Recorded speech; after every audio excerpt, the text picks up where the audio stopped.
come in. So, to get the ball rolling, Buddha has asked me if someone is young, wealthy, good looking, everything that I don't have, then what is the need to worship God? What is the need to do bhajan?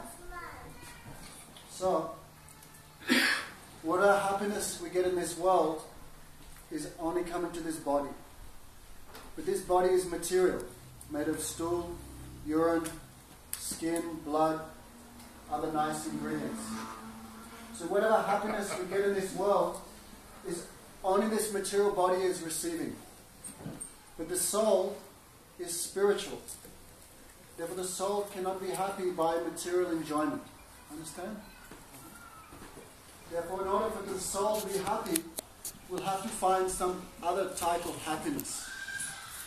Just like in countries like England, America, there's no shortage of eating, there's no shortage of sexual enjoyment, there's no shortage of money, but still there's so much suicide, so much depression, so much addiction to alcohol and other intoxicants. Everything we're doing is try to be happy, yet it's amazing. The harder we chase happiness, the further happiness recedes from us. Do we know even one person in this world who's happy? Have you ever met anyone who's happy? Well, happiness with this body will be temporary. And as soon as there's some disturbance in the material situation, our happiness will be broken.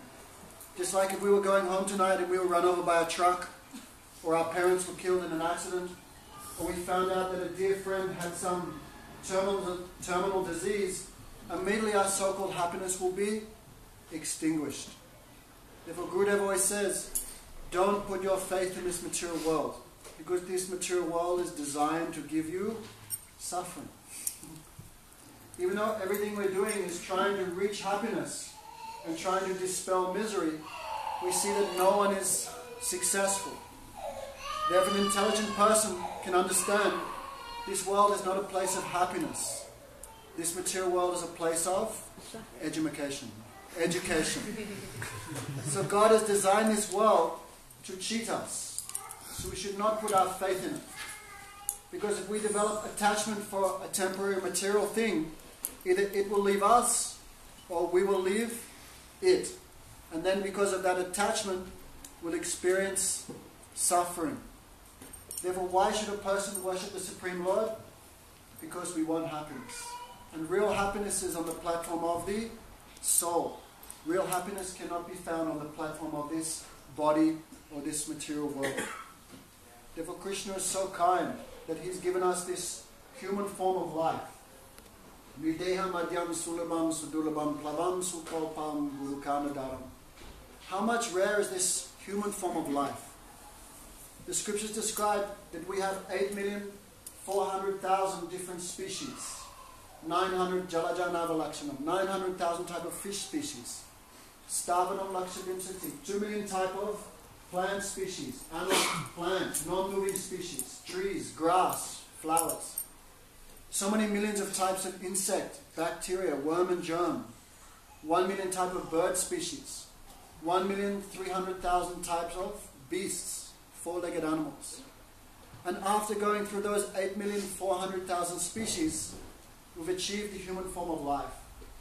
The human form of life should not just be meant for material enjoyment, because every species of life, one gets a chance for material enjoyment. Even a worm and stool has a girlfriend, children, a house, things to eat. Therefore, eating, sleeping, mating and defending, this is not the goal of human life. Therefore, why should one worship God? Because even though one may be so materially happy, actually that material happiness is like animal happiness. When a dog enjoys in the street, that is the same happiness that one experiences with his wife. In fact, if you give a beautiful girl to a dog, he will not accept. He will not be attracted. Therefore, human form of life is very rare. And why we should worship God? Because Krishna is the embodiment of ecstasy and bliss. Someone turn it off.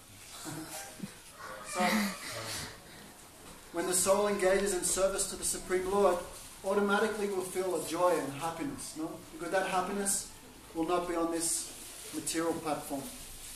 Therefore, Nideham, not boring you, right? Nideham Madhyam Sadulabam. This human form of life is very rare. This human form of life is like a boat to cross the ocean of birth and death. So, if you have a good boat, you need a good captain. These days in the modern world, people want to be the captain of their own boat. But that's foolish. Just like if I wanted to get in an airplane to go to, if I wanted to go to France in an airplane, and I said to the pilot, have you flown before? Never. You know where is France? No idea.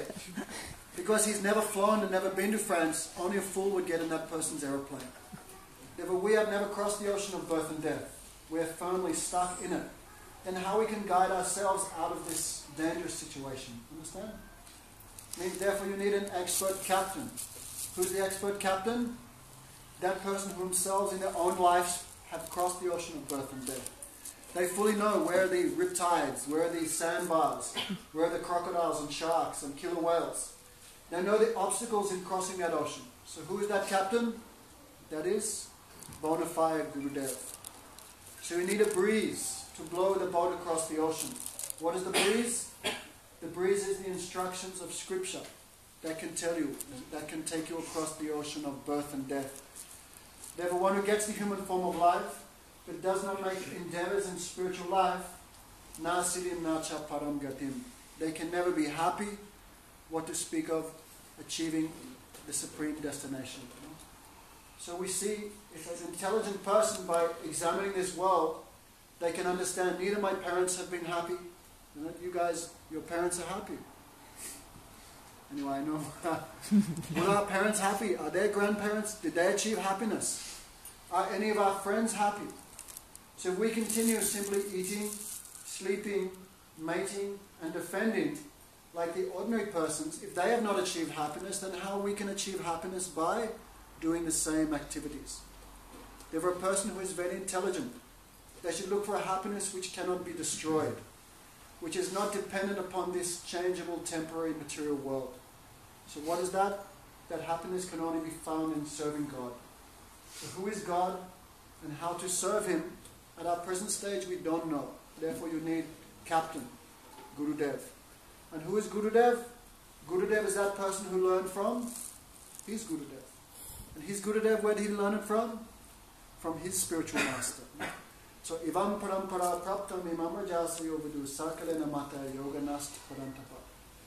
Bhagavad Gita, Krishna says, oh Arjuna, you can learn this science of devotion through this chain of disciplic succession by the process of hearing. Spiritual life is not very hard. Not that we come and give Gurudev 20 pounds and he zaps us on the forehead.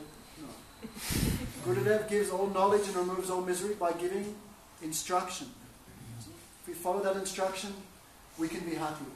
Therefore, how do we know what to look for in a Guru? You have to look for someone who's always happy. Themselves are practicing spiritual life, then they have the power to instruct others. Therefore, dear brothers and sisters, spiritual life is not about renouncing anything. Someone asked, Prabhupada, what do we have to give up to join this devotional movement? Prabhupada said, you have to give up suffering. Nothing else. So spiritual life is not actually spiritual life is about real enjoyment. Spiritual enjoyment. I'll just tell one more little thing. One time there was a monk and he met a great materialist. So the great materialist bowed down to the monk. But the monk then bowed down to the materialist. So the materialist was amazed. So the monk asked him, why did you bow down to me? Why did you give me respect? Because you are great. Really, you've given up everything in this world. But then the materialists were thinking, why did the monk bow to me? And the monk said, I haven't given up everything. Really, you gave up everything. You gave up eternal life of happiness for chewing the stool of this world. Therefore, if anyone's a real renunciant, you are the real renunciant. So this is not a new process. Since billions and billions of years, people are chanting the holy name. So if you chant, you can taste it for yourself. Just like if a doctor gives us medicine, take this medicine, your headache will go away. How do I know it's true? Because so many other patients have taken the medicine and their disease has been removed. No? So how do we know this process is true? You can only understand if you try it yourself. No? So when I was first becoming a devotee, my first devotee friend So I asked him how you became in this movement. He said, easy. I went every other group and I practiced this, practiced that. Then I met the Hare Krishnas. So they said, chant and be happy. So I said, okay, I'll give that a go. So he bought this mala.